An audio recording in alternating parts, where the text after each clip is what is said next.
Welcome back to episodes of Kynn. In today's episode, we're going to talk about why you keep attracting the wrong people, and what Carl Jung understood about this that most people never realize until it's happened to them several times. This audio recording includes subtitles, so you can follow along more intentionally and absorb the ideas at your own pace. Why is it that so many people, smart, self-aware, emotionally mature in every other area of life, keep ending up in the same relationship, wearing a different face, different name, different city, sometimes a completely different type of person on paper, and yet somehow the same coldness, the same inconsistency, the same feeling of being almost loved but never quite chosen? They swear it won't happen again. They date more carefully. They pay attention to red flags. And somehow, months later, they're sitting across from someone new who feels strangely, uncomfortably familiar.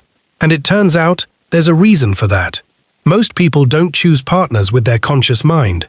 They choose them with an old, unconscious blueprint. And when that happens, the very thing that once helped them survive an early relationship becomes the exact thing that keeps recreating it for the rest of their life. So let's talk about why this happens, and more importantly, how to undo it. Because none of this is about bad luck or poor judgment. It's a pattern running quietly in the background, and if you understand how you got here, you can start to find your way out. When we're young, our first template for love isn't chosen, it's assigned.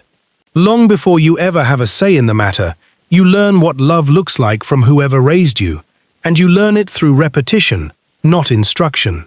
If love came wrapped in inconsistency, warmth followed by withdrawal, affection followed by criticism, presence followed by disappearance, that inconsistency becomes your nervous system's definition of what love feels like. Not because it was healthy, but because it was familiar, and to a child, familiar and safe get wired together whether they belong together or not. And for a while, this template works exactly as it's supposed to. It helps you adapt to whatever emotional environment you were raised in. You learn to read subtle shifts in mood. You learn to earn affection instead of simply receiving it. You become skilled at managing whatever version of love was actually available to you. But here's the hidden cost. When your blueprint for love is built around whatever you had to work for as a child, you don't actually learn to recognize steady, uncomplicated affection as love. You learn to recognize tension, effort, and uncertainty as love, because that's what love was wired to feel like the first time you experienced it. And over time, you internalize a very dangerous idea. Love is supposed to feel like this specific mixture of hope and anxiety, of almost, of not quite. And that belief will quietly sabotage everything once you start choosing partners as an adult. Because the moment someone steady, consistent, and genuinely available shows up, they don't register as love. They register as unfamiliar, even boring, even slightly suspicious, while someone who recreates the original push and pull registers instantly as chemistry. So instead of questioning the pull toward familiar dysfunction, you follow it, because it feels like recognition, like coming home, even when home was never particularly safe. And slowly your relationships start to narrow into a pattern. You keep being drawn to people who are emotionally unavailable in the exact configuration you already know how to navigate. You keep mistaking anxiety for attraction and calm for indifference. You protect the blueprint instead of ever testing whether a different kind of love might actually work. And that's the trap, because while other people seem to build relationships that simply feel peaceful, you're locked inside a pattern that keeps producing the same emotional weather under different names. And the longer that goes on, the harder it becomes to trust your own instincts, because the instincts themselves were shaped by the original wound. At some point you realize you've spent years mistaking the sensation of anxious longing for the sensation of falling in love, and you're not entirely sure how to tell the difference anymore.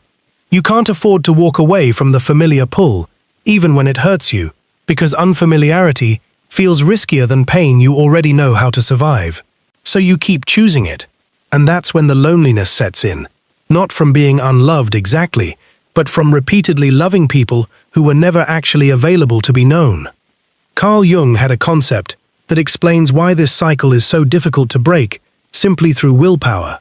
He believed that what we refuse to acknowledge in ourselves gets projected outward, and this applies powerfully to love. Often, We're not actually falling for the person in front of us. We're falling for a projection, an unconscious hope that this person will finally resolve something an earlier relationship left unfinished. If a parent was emotionally unavailable, part of you may unconsciously seek out unavailable partners, not because you enjoy the pain, but because some deep, wordless part of you believes that if you can just finally earn this person's steady love, it will retroactively heal the original wound. It won't, because the person in front of you was never actually the source of the wound. They're simply wearing its shape. Because real change here requires seeing the projection clearly, not just changing your type on paper. Think about it. Recognizing the pattern isn't about analyzing your exes individually. It's about noticing the recurring emotional role you keep casting people into. The unavailable one, the inconsistent one, the one you have to work to keep. And if you keep choosing partners based on a feeling of intense pull, rather than a track record of actual consistency, you miss the exact information that would show you the pattern clearly. You ignore the friend who says, "This new person feels a lot like the last one." You dismiss the calm, steady person as lacking spark. You interpret anxiety as a sign that this relationship matters more than the ones that felt easy. And without realizing it, you keep confirming the same old blueprint instead of questioning it. But you still want love to work, right? So what do? You lean on what you know, effort. You try to win consistent love from inconsistent people through more patience, more understanding, more accommodation, and this leads to something we could call reenactment through repair, where you unconsciously choose situations that resemble the original wound, hoping this time you can fix it from the inside. It works, up to a point. You can keep almost anyone engaged for a while through sheer emotional effort, but underneath, you're depleted, because instead of receiving love, you're constantly auditioning for it. So now even relationships become something you have to manage and maintain through vigilance. And the anxiety of that vigilance starts to feel like proof that you care. This is where the pattern deepens. But you're insightful, right? You should be able to figure this out. So you try to think your way out of the pattern. You read about attachment styles. You analyze your exes. You promise yourself you'll recognize the red flags next time. None of it fully works, because the pattern isn't purely intellectual. It's stored in the body, in a felt sense of what love is supposed to feel like, and no amount of analysis fully overrides a nervous system that's been trained since childhood. There's no insight clever enough to answer the real question underneath it all. Can I actually tolerate a love that doesn't require me to work for it? That question can only be answered by staying in the presence of real, uncomplicated affection long enough to get used to it, not by understanding the pattern from a safe intellectual distance. And when the loneliness from this cycle becomes too sharp, when the pattern starts to feel too exhausting to keep repeating, that's when a final defense kicks in. You tell yourself, "I just have bad luck with people," or "I'm just drawn to complicated people because simple ones bore me." And now, instead of admitting that you're unconsciously recreating something familiar, you convince yourself that this is simply your taste, your type, your fate, not because you actually believe that fully, but because it hurts less than admitting how much of your love life has been on autopilot, driven by a script you didn't write and never agreed to. So how do we fix this? The first step, and this is non-negotiable, is that you have to stop trusting the intensity of the pull as proof that someone is right for you. Not because chemistry doesn't matter, but because for a lot of people, the strongest pull is often just the most familiar wound calling itself attraction. When your nervous system equates love with anxiety, you will keep mistaking peace for boredom and chaos for connection, until you deliberately retrain what your body has learned to associate with being loved. So the fix is to slow down enough to separate the feeling of intensity from the feeling of actual safety. You stop asking, "Does this feel like falling?" and you start asking, "Does this person consistently show up the way they say they will?" You stop interpreting anxiety as chemistry and start noticing when calm, steady affection makes you uncomfortable, because that discomfort is information, not a warning sign to run from someone healthy. You let yourself sit with a few uncomfortable, unfamiliar weeks of being treated well before deciding it's boring. And yes, it's uncomfortable. It can feel flat, even suspicious at first, like waiting for the other shoe to drop that never actually drops. But it's not a step backward, because it's the first real step toward rewriting a blueprint that was never actually yours to keep. The old identity told you that love was supposed to feel like longing. The new one reminds you that love is allowed to simply feel like rest. Being human means you're allowed to want something calmer than what you've always known. You're allowed to feel bored by peace at first, while your nervous system catches up to a new definition of safety. You're allowed to grieve the old pattern even while you're leaving it behind, because it was familiar, even when it wasn't good for you. But the only way forward is to practice choosing consistency over intensity in small, repeated moments. Not in one dramatic overhaul, not perfect instincts overnight, not immediate comfort with something unfamiliar.